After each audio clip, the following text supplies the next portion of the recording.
32 பேரை பலி கொடுத்த கள்ளசாராயம் கள்ளக்குறிச்சியில் ஒரு நிகழ்வு ஏற்பட்டிருக்கு. இதன் பின்னணி என்ன சார்? ஏற்கனவே மரக்காணம் சித்தாமூரில் இது போல கள்ளச்சாராயம் மரணம் நடந்திருக்கு. கள்ளக்குறிச்சியில் கருணாபுரத்தில் எமது மக்களாகிய பட்டியல் சமுதாய மக்களை குறிவைத்து இது போல விஷயங்கள் நடக்குது. திருமதி கனிமொழி அவர்கள் 2016 நாங்கள் ஆட்சிக்கு வந்தால் முதல் கையெழுத்தே மது விலக்கு அப்படி என்று வாக்குறுதி 2016 கொடுத்தார். வருவதற்கு முன்னாடி ஒரு பேச்சும் வந்த பிறகு மாத்தி பேசுறது அவங்க அப்பா காலத்திலிருந்து தொடங்குது. மது விலக்கு என்பது திராவிட முன்னேற்ற கழக ஆட்சிக்கு இந்த காலம் இல்லை, எந்த காலத்திலும் அது செய்ய முடியாது. ஏன்னா அந்த மது ஆலைகளை வைத்திருக்கின்ற பெரும் முதலாளிகள் திராவிட முன்னேற்ற கழகத்தில் எம்பியாக இருக்கிறார். குறிப்பாக திரு TR பாலு அவர்களுடைய மது ஆலை இருக்கிறது. இன்றைக்கு மது கடைகளினுடைய எண்ணிக்கை 6000க்கும் மேல இருக்கு. கல்வி நிலங்கள் கூட மது கடைகள் அதிகரிச்சிருக்கு. மரக்காணத்துல நடந்து நான் இரும்பு கரம் கொண்டு அடக்குவேன் முதல்ல சொன்னார்ல, அதனுடைய வெள்ளை அறிக்கை கொடுக்க சொல்லுங்க மக்கள் மத்தியில. அரசு எடுத்த நடவடிக்கை என்ன வெள்ளை அறிக்கை கொடுக்க சொல்லுங்க பாப்போம். எல்லாம் CBCID விசாரணை, அந்த விசாரணை சொல்லிட்டு அது கதையை கடந்து போக வைப்பாங்களே தவிர இந்த மரணம் யார் விட்டு எழுவோங்க? இளம் விதவைகள் எங்கே உருவாகி கொண்டிருக்கிறது? இந்த மாதிரி கள்ளசாராயம் காசுபவர்களுக்கு பின்னாடி யார் இருக்காங்க? குறிப்பா திராவிட முன்னேற்ற கழகத்தினுடைய நிர்வாகிகள் இருக்கிறாங்க. நாங்கள் ஆட்சிக்கு வந்தால் முதல் கையெழுத்தே மது விலக்குன்னு சொன்னார, அவரை கேளுங்க போய். முதல் கையெழுத்து பேனா வாங்க காசு இல்லைன்னா நான் தரேன் காசு. 100% விடிய அரசு தான் இந்த திராவிட மாடல் அரசு. அறம் நாடு நேயர்களுக்கு அன்பு வணக்கம். இன்று நம்முடன் இணைந்திருப்பவர் தமிழர் சேனை கட்சியின் நிறுவன தலைவர் திரு எருமலை ராமச்சந்திரன் அவர்கள். வணக்கம் சார். வணக்கம்ப்பா. எப்படி இருக்கீங்கன்னு கூட கேட்க முடியல, ஏன்னா அப்படி ஒரு சூழ்நிலை போய்கிட்டு இருக்கு. நம்மளோட சகோதரர்கள் அந்த அப்படின்னு சொல்லலாம். ஒரு துக்ககரமான நிகழ்வு, 32 பேரை பலி கொடுத்த கள்ளசாராயம் கள்ளக்குறிச்சியில் ஒரு நிகழ்வு ஏற்பட்டிருக்கு. இதன் பின்னணி என்ன சார்? இது வரைக்கும் என்ன போயிட்டுருக்கு? கிட்டத்தட்ட 36 பேருக்கு மேலே மரணம். அவங்களுக்கு தமிழர் சேனையின் சார்பில் எனது ஆழ்ந்த இரங்கலை தெரிவித்துக் கொள்கிறேன். இது புதுசு இல்லை திராவிட மாடல் ஆட்சிக்கு. ஏற்கனவே மரக்காணம் சித்தாமூரில் இது போல் கள்ளச்சாராயம் மரணம் நடந்திருக்கு. மதுராந்தகத்தில் கள்ளச்சாராயம் மரணம் நடந்திருக்கு.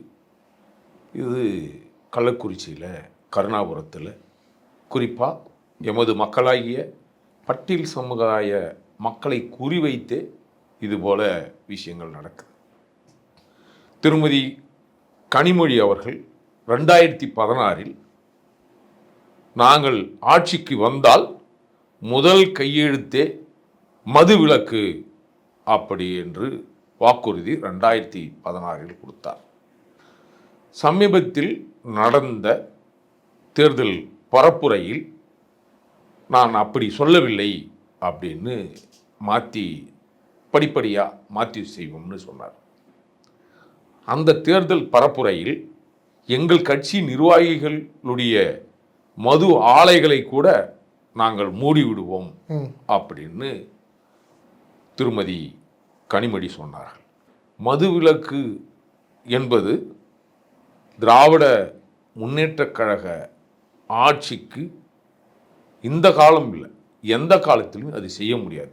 ஏன்னா அந்த மது ஆலைகளை வைத்திருக்கின்ற பெரும் முதலாளிகள் திராவிட முன்னேற்ற கழகத்தில் எம்பியாக இருக்கிறார். குறிப்பாக திரு TR பாலு அவர்களுடைய மது ஆலை இருக்கிறது.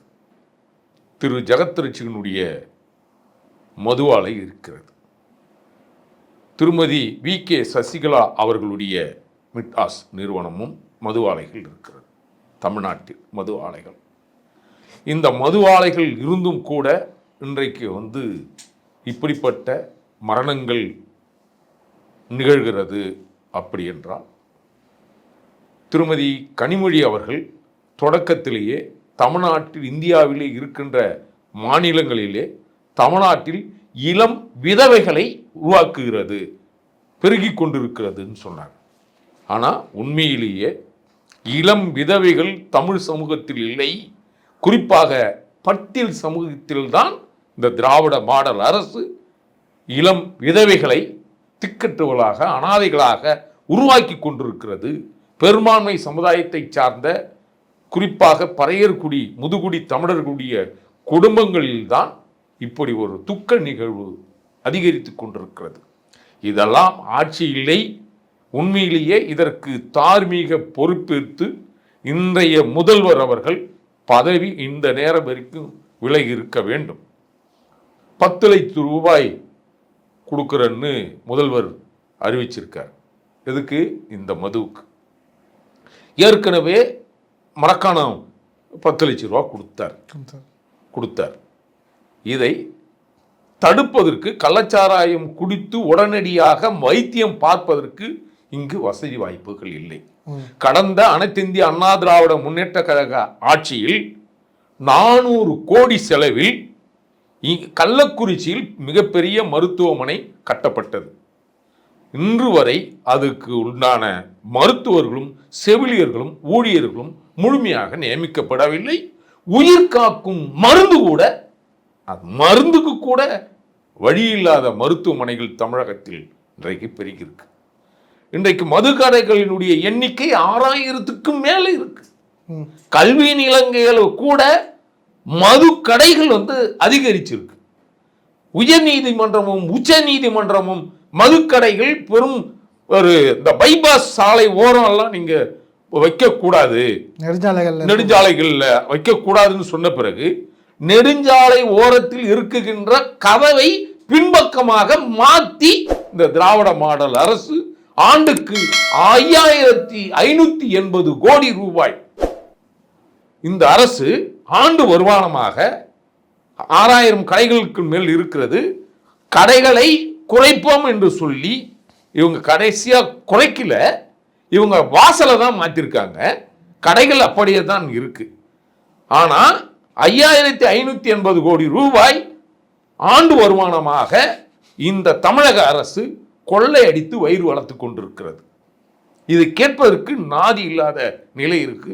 இப்பொழுது இன்று சந்திச்ச அண்ணன் எதிர்க்கட்சி தலைவர் எடப்பாடியார் அவர்கள் தாய் தந்தை இழந்த குழந்தைகளுக்கு 10 ஆண்டுகள் அந்த கல்வியை அவர் பார்த்துக்கிறேன்னு சொல்லிட்டார், படிப்புக்கு பார்த்துக்கிறேன்னு சொல்லிட்டார்.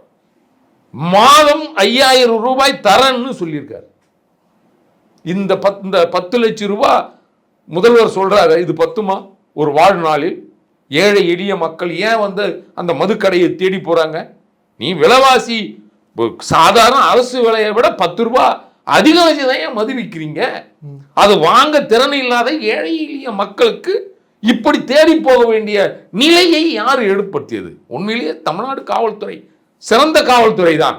அந்த காவல்துறையினுடைய கைகள் திமுக அரசியல்வாதிகளால் கட்டப்பட்டிருக்கு. ஏன்னா இதை இப்படி பார்க்கலாமா சார்? அதிகாரிகள்லாம் முதல்வர்கிட்டையும் மிச்ச மேலிடத்தில் இருக்கவங்களோட ரிப்போர்ட் எப்படின்னா நாங்கள் கரெக்டாக இருக்கோம், ஆய்வுக்கு போகிறோம், போகும்போது நாங்கள் தப்பிச்சு ஓடிடுறாங்க, அங்கே இருக்க ஒரு 4-5 பேரல் அடிக்கிறாங்க, கொள்றாங்கன்னு பார்க்கலாமா? ஏன்னா அதிகாரிங்க தான் சார் இதில் மெயினாக தப்பு பண்ணதான் பார்க்கணும். இல்லை, அதிகாரிங்க லஞ்சம் வாங்கிக்கிட்டோ அங்கே உள்ளூர் ஆளுங்களுக்கு உதவி செஞ்சுக்கிட்டோ முதல் கவனத்துக்கோ பெரிய, ஏன்னா இது காய்ச்சினது ஒரு மலைப்பகுதியில் மலைப்பகுதியில் காய்ச்சிருக்காங்க. இப்போ அந்த பகுதியில் அதுவும் கருணாபுரத்தில் அங்கே காசல வாங்கின்னு விற்கிறார். வித்ததே டவுன்ல வித்ததா வாங்கின்னு வந்துதான் விற்கிறார். அந்த காய்ச்சினவன் யாருன்னு ஒன்னும் காவல்துறை யாருன்னே சொல்லல, யாரும் சொல்லல. ஒண்ணு. ரெண்டாவது, எஸ்பி ரேஞ்சு வரைக்கும் உண்மையிலேயே எஸ்பி கலெக்டருக்கெல்லாம் இதை பத்தியான தெரியாது. ஏன்னா கீழே இருக்கிற காவல்துறை அவங்களுக்கு செய்தியே சொல்ல மாட்டாங்க. இப்படி ஒண்ணு நடக்குதுன்னு உளவுத்துறை இங்க தோத்து போயிருக்கு. ஒரு நேரத்தில் ஆமா முதல்வர் ஜெயலலிதா அம்மா இருக்கிற காலத்தில் இருந்த உளவுத்துறை இப்பொழுது இல்லை. இப்பொழுது மேல் லெவல்ல போய் சொல்றது இல்லை. நீங்க அந்த கலெக்டரையோ எஸ்பியோ மாத்துறதுனால ஒரு பயனும் நடக்காது. அதுலயும் இந்த கலெக்டர் சொன்னது அபாண்டமான ஒரு ஐஏஎஸ் படிச்ச அதிகாரி. இவர்கள் பாந்தி பேரியலா செத்தாங்களே தவிர இவர்கள் மது கள்ள சாராயத்தினால் குடிச்சு சாகலன்னு ஒரு அதிகாரி சொல்லலாமா? அதுக்குதான் சார் உடனடியாக அவரை பணியிடை மாற்றம் பண்ணியிருக்காங்க. அது பத்துமா? அப்ப கீழே வருங்கால அவருக்கு துறை ரீதியா நடவடிக்கை எல்லாமே எடுப்பாங்க. எல்லாம் நடக்காதுங்க.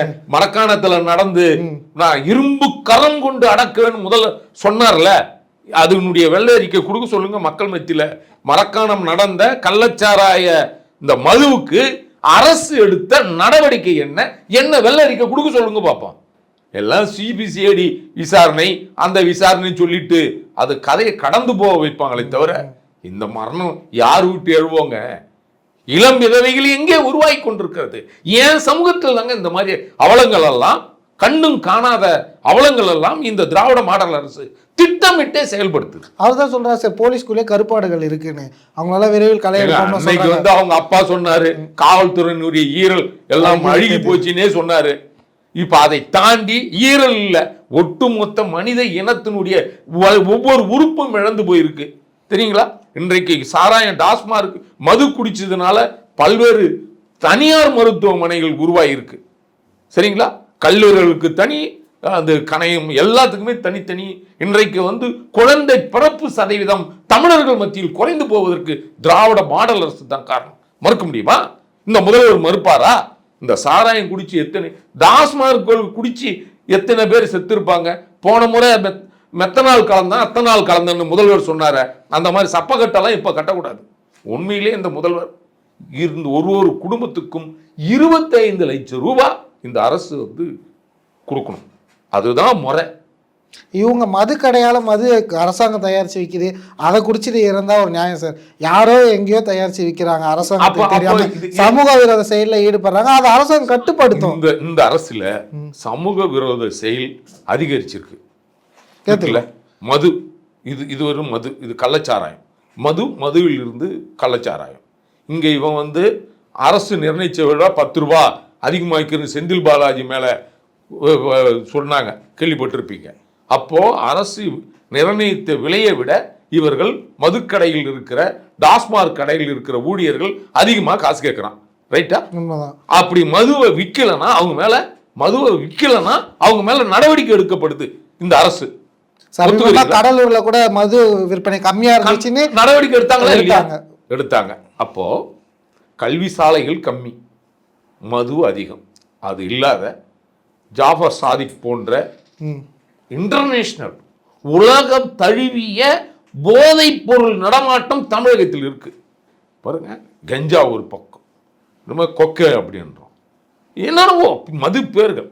ஒரு இடமும் பிடிக்கப்பட்டது 2000 கோடி போதைப் பொருளுக்கு அடுத்த ஆசாமியோட முதல்வர் புகைப்படத்துக்கு போஸ்ட் கொடுத்தாரா இல்லையா?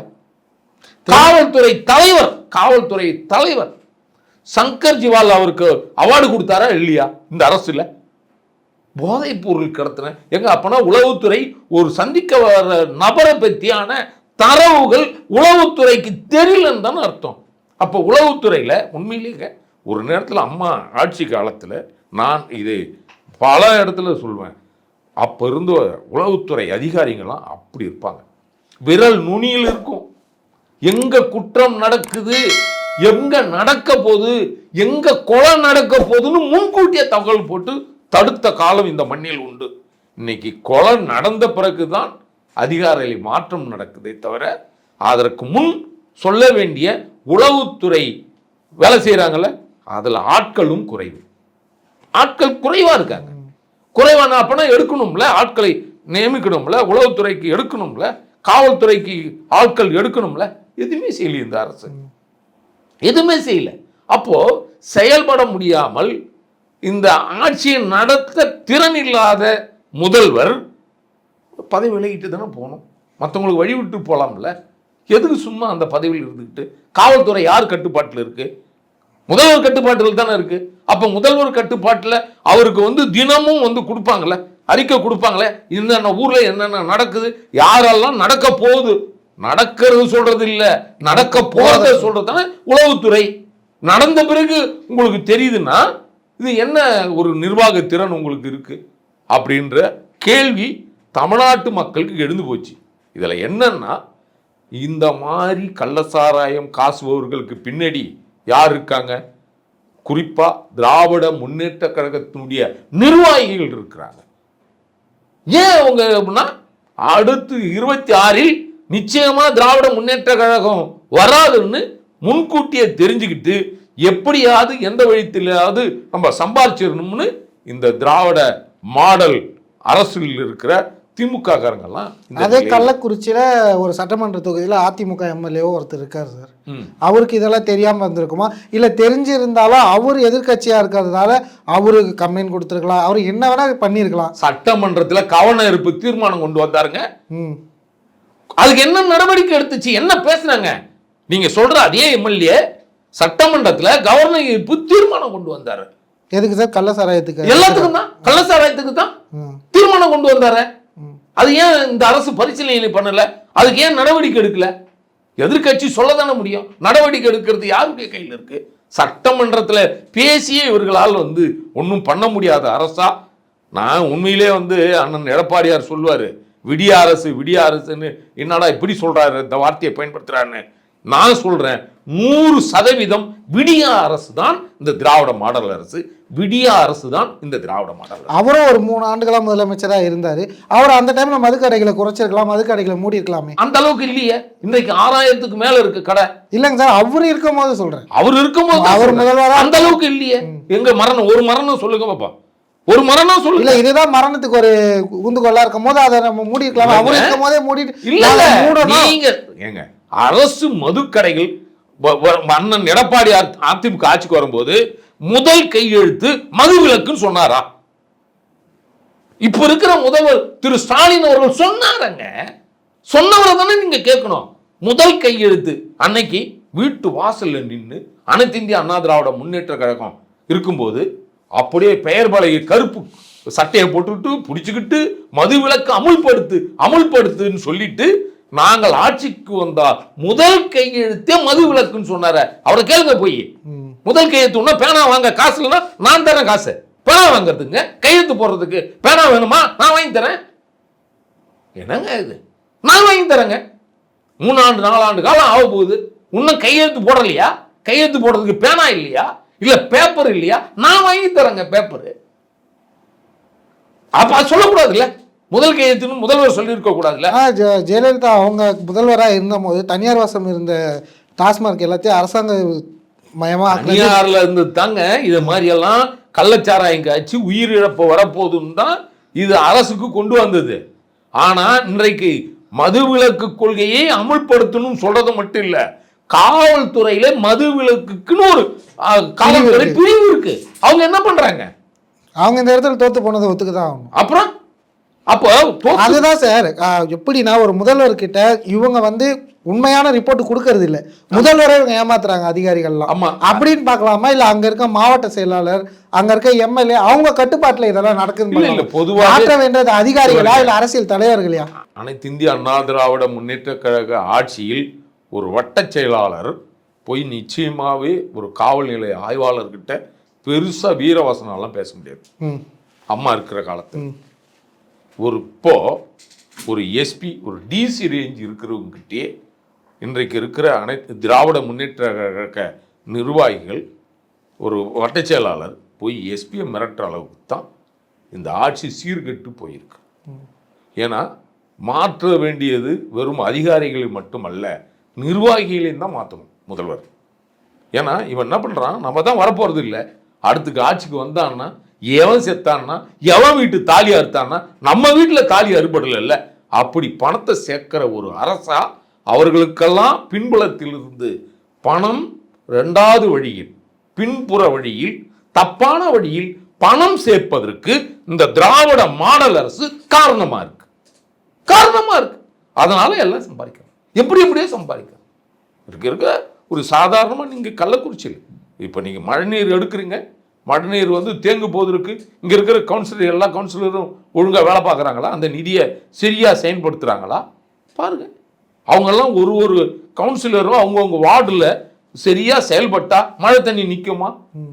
அவங்க வந்ததுலேருந்து நிற்குமா? நிற்காது.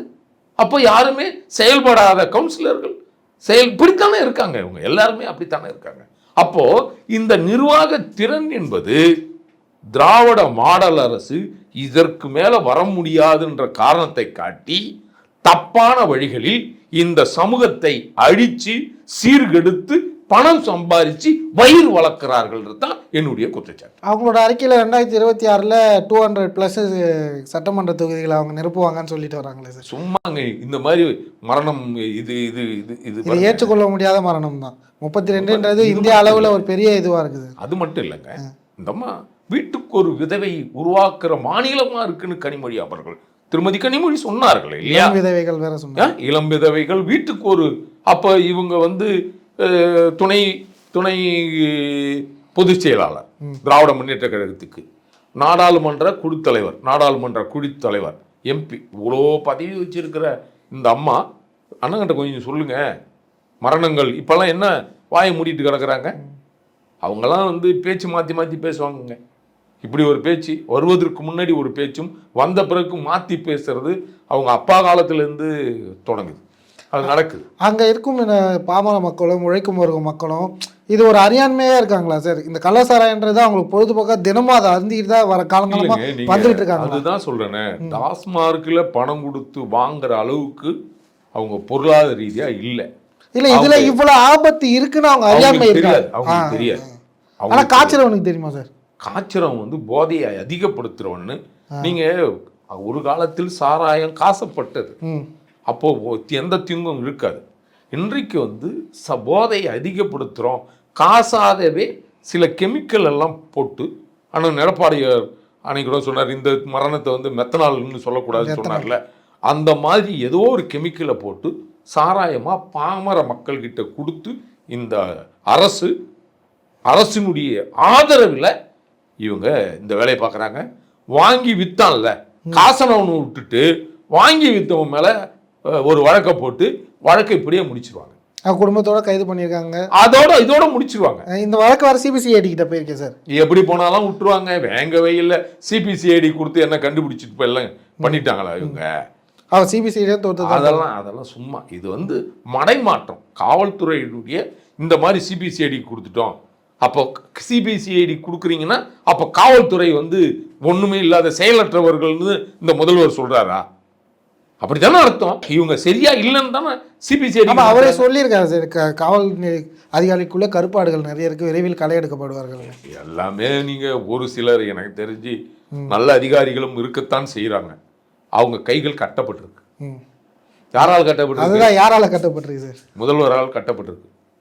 எப்படி சார் இந்த குற்றச்சாட்டு? ஆமாங்க, அவர் கையில் தானேங்க காவல்துறை யாருடைய கண்ட்ரோலில் இருக்கு? அவர் தானே அதுக்கு எல்லாம். உள்துறை யார்கிட்ட இருக்கு? அவருக்கு தானே இருக்கு. அப்போ அவர் மட்டும் தெளிவாக இருந்து அவர் வந்து செயல்படுற மாதிரி இருந்து இரும்புக்கரம் கொண்டு எல்லா நேரத்திலும் அடக்கி இருந்தா இப்படி நடக்குமா? ஒன்றும் இல்லை. இங்கே ஒரு குடிச்சிட்டு வருவான், மதுக்கடையை திறந்து வைப்பான், இங்கே விற்பான், குடிச்சிட்டு பக்கத்து தெருவு போகும்போது போலீஸ்காரன் பிடிச்சிட்டு போயிடுவான். இருக்கா? நடக்குது. நீ கடையை மூட்டா அவன் குடிச்சிட்டு வண்டி ஓட்டுறான். போதையில் வண்டி ஓட்டிய ஏற்படுத்தப்பட்ட மரணங்கள் எத்தனை? போதை குடித்து மதுவால் குடித்து சீரழிந்து போன வாழ்க்கையை தொலைத்த குடும்பங்கள் எத்தனை? அது இல்லாத சீரார்கள் கூட, சின்ன சின்ன பசங்கள் கூட இன்றைக்கு வந்து மது பாட்டிலோட புகைப்படம், பீரு இந்த மாதிரியான குடிச்சு சீரழிஞ்சு போன குடும்பங்கள் எத்தனை? எல்லா லெவல்லையும் வந்து இந்த இனத்தை அழிக்கணும்னு முடிவு பண்ணி இப்படி ஆட்சி செய்து இப்படியான இனத்தை வந்து அழிக்கக்கூடாது. இதுக்கு மாற்று வழியா என்னதான் சார் பார்க்குறீங்க? நீங்கள் டாஸ்மாக் ஆலையை இப்போ வச்சிருக்காங்கல்ல, இந்த ஆலையை முதல்ல மூடுங்க, ஆலையை உற்பத்தியை தடுத்துட்டு கடையை மூடுங்க. உற்பத்தி இல்லைன்னா தானே கடையை மூடிடுவான். உற்பத்தியை தான் நீங்கள் தடுக்கணும். அது தில் இருக்குமா? மிட்டாசை தடுக்கிற அளவுக்கு இவங்களால முடியுமா இந்த அரசுக்கு? திமுக நிர்வாகிகள் மட்டுமா சார் சாராய ஆலைகள் வச்சிருக்காங்க? அதிமுக யாருக்குறா? இவங்க சசிகலா அவங்களாம் இருக்காங்க. அவங்க அதிமுக இல்லைன்னு அதிமுக காலத்துல தான் அதெல்லாம் உருவாக்கப்பட்டது. ரைட்டுங்க, இப்ப இல்ல. அவங்க தான் அண்ணன் எடப்பாடியார் சொல்றாரு, அவங்களுக்கும் கட்சிக்கும் எந்த சம்பந்தமும் இல்லைன்னு சொல்லிட்டாரு. அவங்க எந்த பொறுப்புலையும் இல்லை. அப்போ அவங்க அந்த வாழையை மூடுறதுல உங்களுக்கு என்ன சிக்கல் இருக்கும்? அப்புறம் டிஆர் பாலு அவருடைய ஆலையை மூடுறதுல என்ன சிக்கல் இருக்கும்? ஜெகத்ரே சிக்கன் பேரில் இருக்கிற ஆலையை மூடுறதுக்கு என்ன சிக்கல் இருக்கும்? ஜெகத்ரே சிக்கனுடைய குடும்ப பேரில் இருக்கிற ஆலையை மூடுறதுக்கு என்ன உங்களுக்கு சிக்கல் இருக்கும்? இவங்கெல்லாம் மரியாதைக்குரியவர்களாக இன்றைக்கு வலம் வருகிறார்கள். சாராயை ஆலையை வச்சு நடக்கிறவங்களுக்கு ஒரு மரியாதைக்குரியவர்களா இந்த அரசு வழி நடத்துது அப்படின்னா இதை விட ஒரு கேவலம் எங்கேயாவது நடக்குமாங்க இந்த நாட்டில்? ஒரு கல்வி சாலை வைத்திருக்கிறா, அவருக்கு மரியாதை கொடுக்கறது ஒரு உண்மையிலேயே நியாயமானது.